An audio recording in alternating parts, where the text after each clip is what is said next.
are people, oh, I got a problem, and you got to open the slide, and they stick their lawn chairs behind the slide room or something to get them out of the way, and it rips the fascia off. Yeah. I call it booby traps.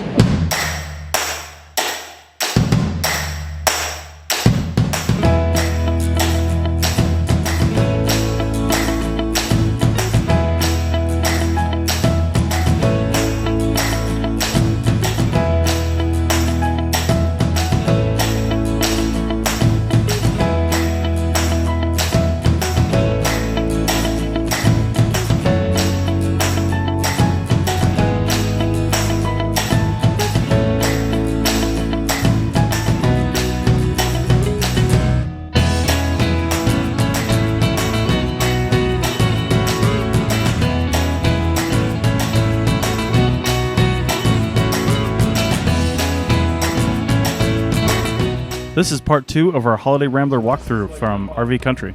Check out part 1 listed below in the notes or click on the video on screen. If that end amp is off, this attenuator will not light up on this antenna, and this is actually your antenna.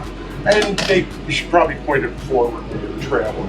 It's like a wing, like an airplane wing. So this, what the hell is this? This is a TV, like, Jesus. And you know what, and here, I'll tell you what, I wish I got as many channels up at my house because I don't have cable. Yeah. We don't cable. We don't, yeah, We're all streaming. But Yeah. we get 40, 50 channels now. Wow. Wow. That's cool. But you, like I said, that amp has to be on it to make this thing work. Yeah. So if you shut that little button, you see the little button underneath the light? Little button. There's no button. Yeah, Oh, that button right there. Yeah. So this, that one That out. dies and the TV will probably It's die. powered Yep. through the coax. Gotcha. I don't know, I'm not going to go into how many volts because I don't know. But I think that when you turn that on, it powers this thing through the coax. We have some storage here. That's an access panel for the mechanism for the slide room.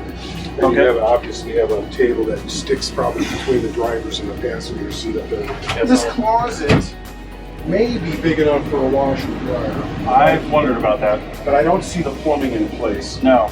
Sometimes they'll have the plumbing in Yeah. place, but I think that might be what that was designated But we for. could probably have that run at some point. You know what this is? Yes. This is all your mechanicals into the slide wheel. This is like where they make the connection. The lines come in, the wires come in. Okay. Because this room moves. You see the sweep Cold water here. there. Yeah, the sweep here that lets the lines travel in and out. So, okay, here, let's back up to the bathroom.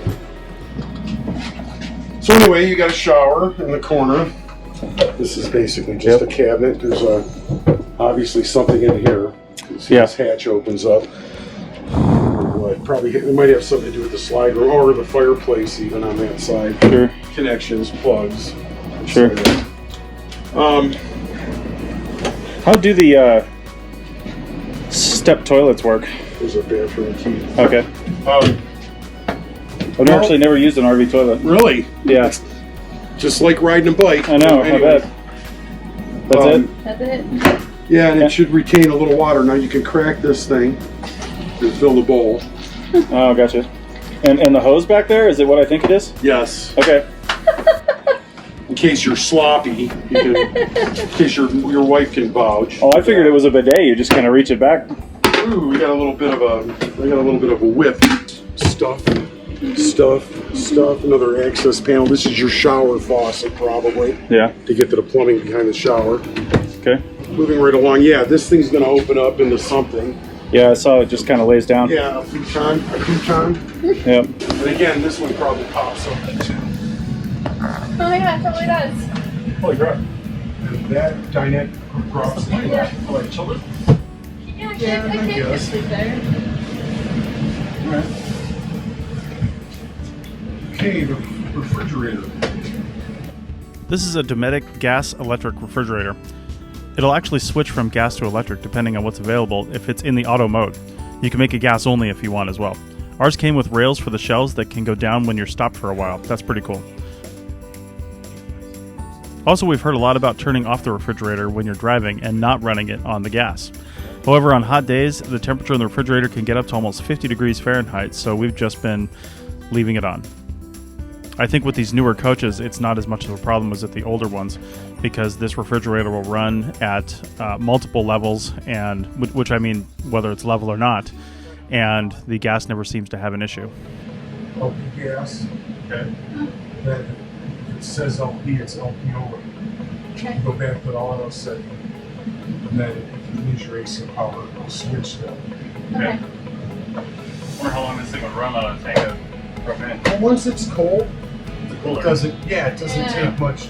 Once you get, and this has only been running part of the day because they kept shutting it off on there.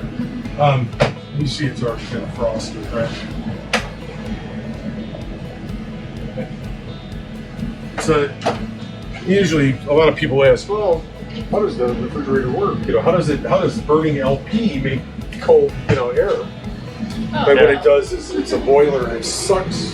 This is the concept. It sucks the heat out of the box because the heat transfers towards warmer air and cold air moves towards warmer air. So it pulls the hot out of the box and leaves the cold behind. So anyway, this is a basic. Storage compartment? Yeah, it's your furnace. But ultimately, don't lay on the door because you bend the hinges and they won't jump. But in this case, you get a shoot a light. Oh, so you do need to Yeah, you reach see in there and light it? See the pilot Yeah. burning down there? Yeah. When you hold the valve in for a while, just like your water heater at home, and then Okay. there you go, and that's heating right now. So if we're stopped for a while, we can just leave that pilot going? I don't know if we're doing something wrong or not, but our pilot light goes out every time you shut off the oven, and we've got to turn the pilot light back on by lighting it with one of those extendable lighters, like in the fireplace, every time. There's the Dirt Devil. Yeah, I was going to say the back's probably in this cabinet. How many hoses do you see? Just one hose coming out of it. Okay, so that may be your only back connector there. Yeah, like how do we empty it? Or does it just go to the outside? No, there's a can. Oh, I bag see. in there or something to dump. There's nothing in there. There's a filter. This is that inverter That's what I need to know. converter. Okay. Right now it's an AC in and it's showing an absorbed charge to the batteries. So it's charging the batteries. Right. If you were to switch this, the inverter's on now. Okay. If you were running on the inverter. Here's your water heater. AC power on, gas on. So it'll heat both at the same time till the thermostat opens and it'll shut them both off if you're on AC power or gas. Water pump switch again, water heater I told you about. I'm going to shut them off for now. This will tell you what's going on. We're hooked to a 30 amp service. Even though you have a 50 amp cord out there and I adapted it to a 30, it knows that we're connected to a 30. Something else you can read up on in your AC, it's telling you the line's on, drawing an amp. Water heater's drawing 3 amps, but I just shut it off.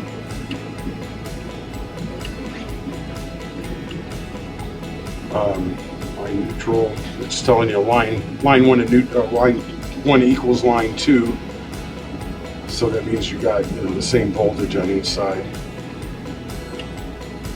There, line 2 and line 1, they should be the same, although the volt, the wiring, the resistance, combination of 26 amps total. For one air conditioner is probably running on a fan right now because we're only on 30 amp. Okay. The water heater I shut off, I didn't do it. So like I said, this is something else you can study. Yeah, I will. The only time I mess with something like this is when it's malfunctioning. I never get to learn it, I just have to fix it. Yeah.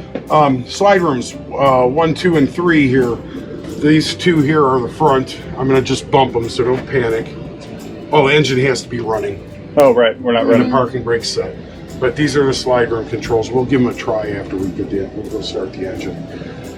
This shows you your tank levels, 2/3 in the fresh, the LP's full. And like I said, I flushed the black tank to clear the sensors. Okay. This is your auxiliary house power. This is your chassis battery. And they're connected right now through the isolator because it's equal. Okay. So that's telling me that they're both charging. Thermostat, you have 2 zones, 1 and 2. I suppose one's in the front, 2 in the back, probably? Yeah. The mode for the 1 that's fan only, off, cool, wait a minute, high, low, auto on the fan again. Okay, I'm sorry. Line. Zone 1 should be the front, but zone 2 has the furnace on it. Sorry. I think. Oh, wait a minute. Go back to zone 1. Oh, wait. Go back to auto. If you run this, if you set the fan on high or low and your furnace comes on, it'll kick that fan on to move air around. Okay.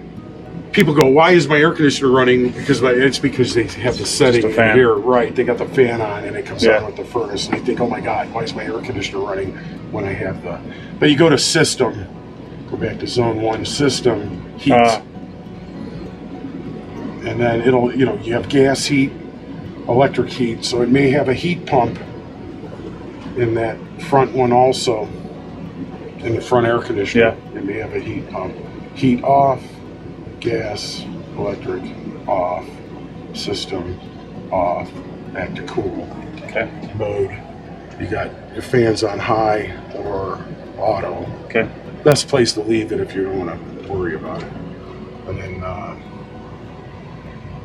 going back to the mode again on the wrong button. That's wrong.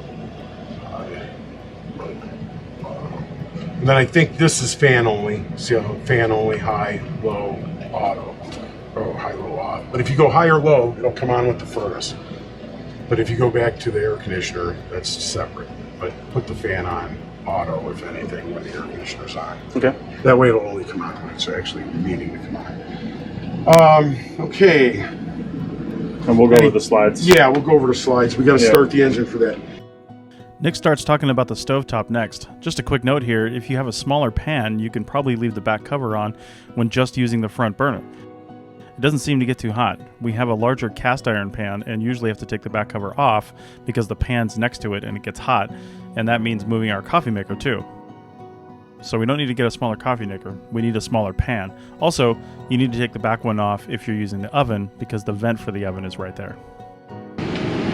This one you don't have to hold down. I filled it up with gas, that was nice. But it's got a striker on it. Typical gas stove. Yeah. Pretty basic. Very reliable. You don't fix them very often. Good. Oh.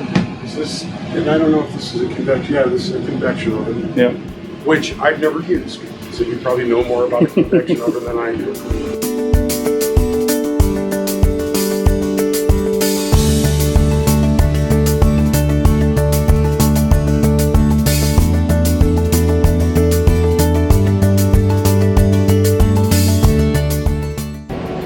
Else we got to do to make sure, obviously clear this space out, but yeah, don't do something silly like put your beer cooler next to it and or people, I got a problem, and you got to open the slide and they stick their lawn chairs behind the slide room or something to get them out of the way, and it rips the fascia off.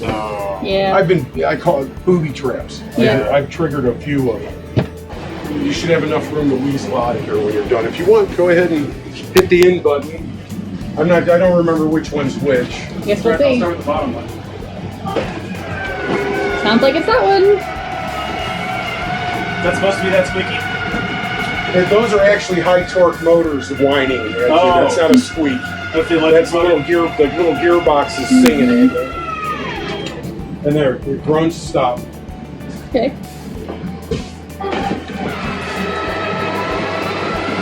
See how tight it's gonna get. Is that driver's seat back too far?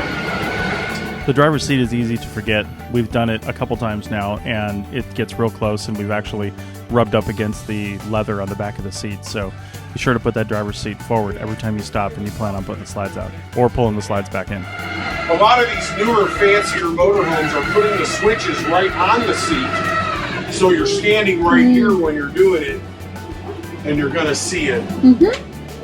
Well, there it is, all close up. This is a good way to clean them. Bring it in. Right. Well, this one anyway. On this side, see what's going. See the weight light? Yep. So you turn it on, you're waiting. Right. The jacks are down right now. Yeah. So we're going to retract them.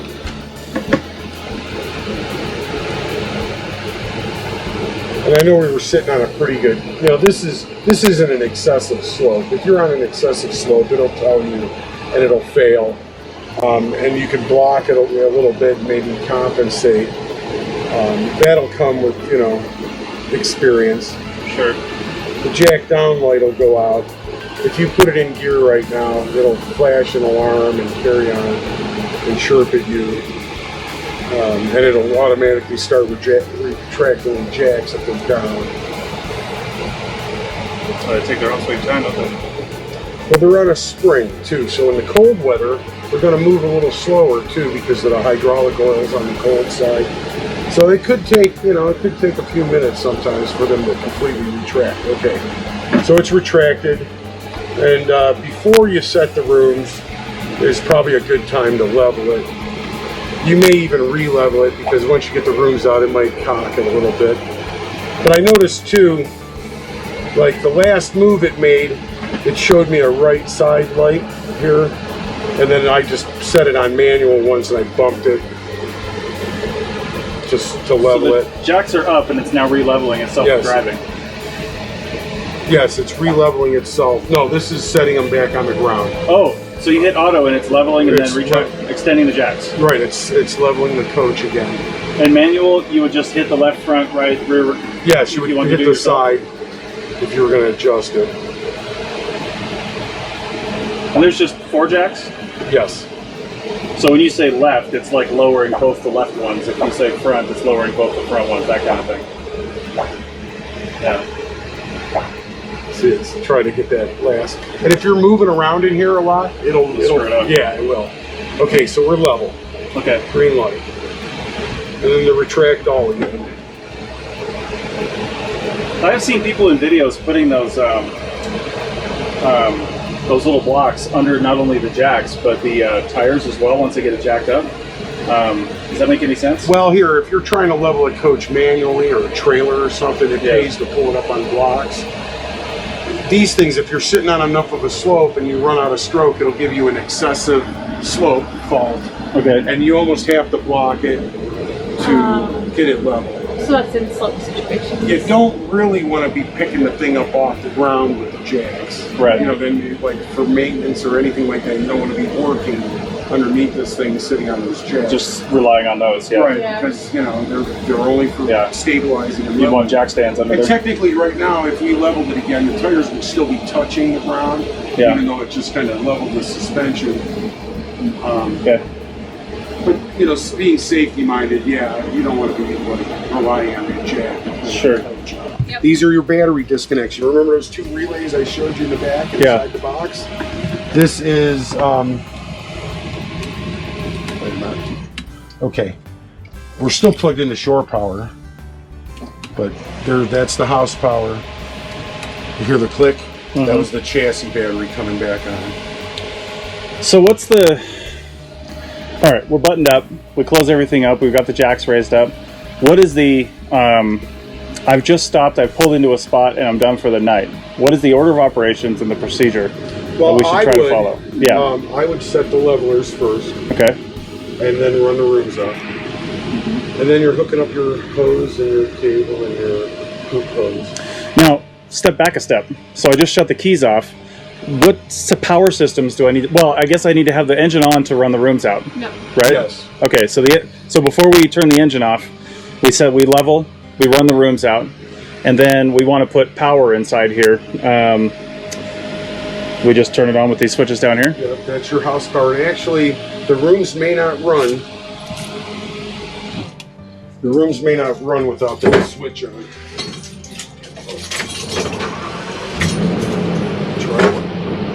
So it looks like most of these... yeah, well here, because it connected the isolator when I started it. Oh, so right. it would run right now. Okay. So either way it would run, but you'll see that it'll probably, well, maybe not. It might not disconnect now right away because there are time delays and things on these relays too. But if we go home right now and we want to stop, level it, and put the slides out, and we're not hooked to shore power, this is where we got to look if it's not working. Right. That's, Yeah. That's your battery disconnect. Okay. All right.